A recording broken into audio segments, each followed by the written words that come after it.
Good morning, everyone. Marami sa atin gusto ng successful sa buhay. Sino ba naman ang ayaw?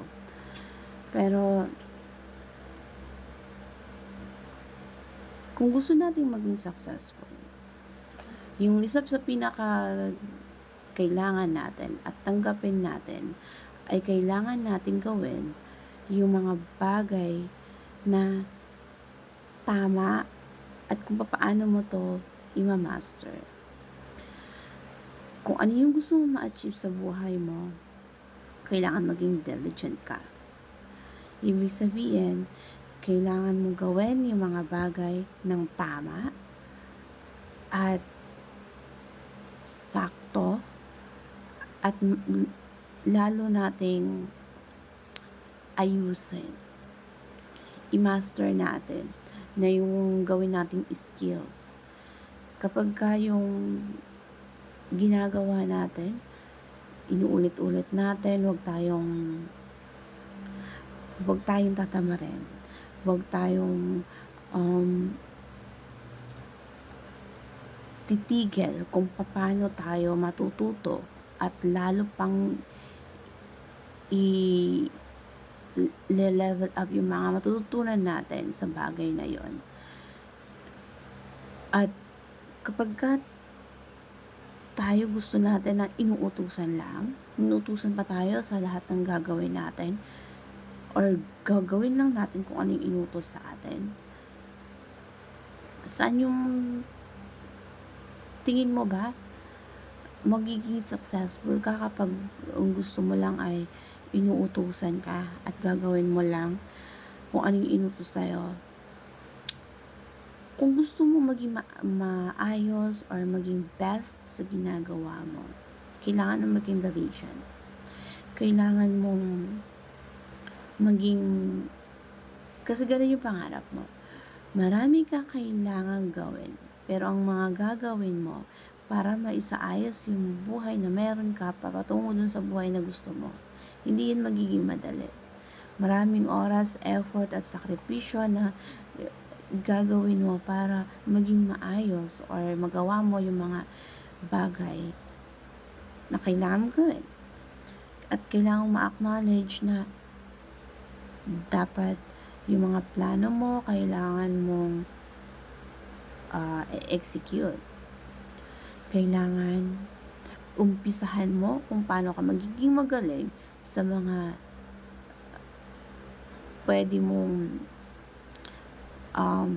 steps na gagawin mo.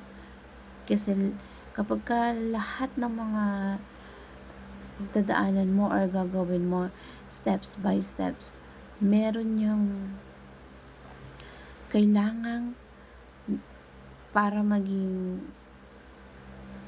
maayos yung first step, yung second step, at hanggang sa dulo na pwede mong gawin. Step by step ang buhay. Maraming pagsubok na minsan yung na first step ka pa lang, umaarangkada na lahat ng problema, lahat ng mga pwede mong maging problema. Hanggang sa makarating ka sa second step. Sa second steps naman, mas na malala at lalo ka talagang kumbaga lalo kang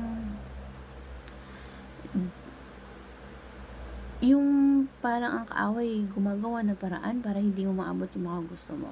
Maraming pagkakataon na ang kaaway gumagawa ng paraan para ma-distract ka, para hindi ka mapunta doon sa goal na gusto mo.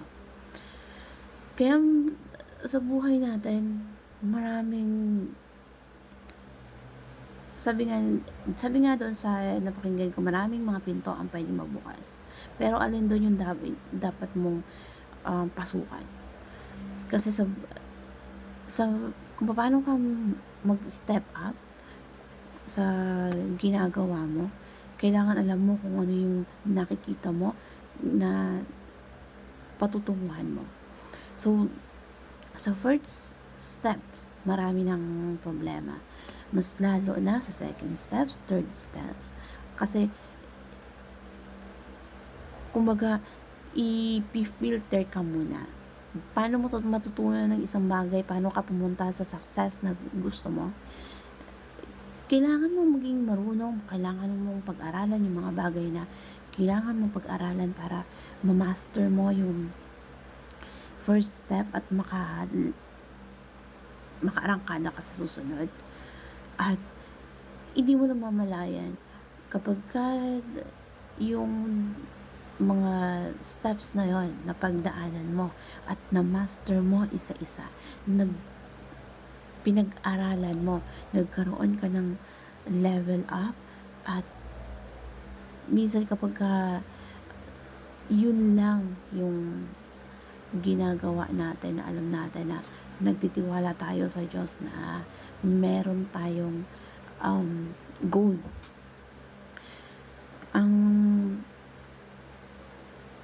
mga ginagawa natin, yun yung resulta na gusto natin.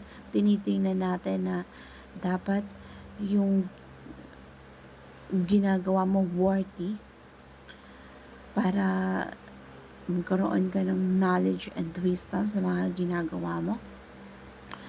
Yung mga bagay-bagay nagkakaroon ng alignment sa buhay mo. Kaya nagiging diligent ka na alam mo na mahirap yung pinagdaraanan mo para ma-reach mo yung goal na meron ka, pero willing ka pa rin na pagdaanan yon. Willing ka pa rin na gawin yung mga bagay patungo dun sa achievements na gusto mo. Na kapag inumpisahan mo, kapag diligent ka, willing ka na pagdaanan mo yung mga steps by steps na yon at ina-actionan mo. And when you take action, you deliver at tapusin yung mga kailangang tapusin. Kasi meron kang pangarap eh. So, paano ka makakarating doon kung lahat ng steps by steps na yon hindi mo gagawin? Hindi ka diligent. Kailangan tinatapos mo. So, kailangan sabihin mo sa sarili mo, kung gusto mo maging successful sa buhay, you need to be diligent. Kailangan mong gawin ng maayos at i-master mo yung mga gagawin mo para magkaroon ng magandang resulta at mapunta ka doon sa dulo, magkaroon ka ng achievements at sa mga gusto mong goals na gusto mong makuha.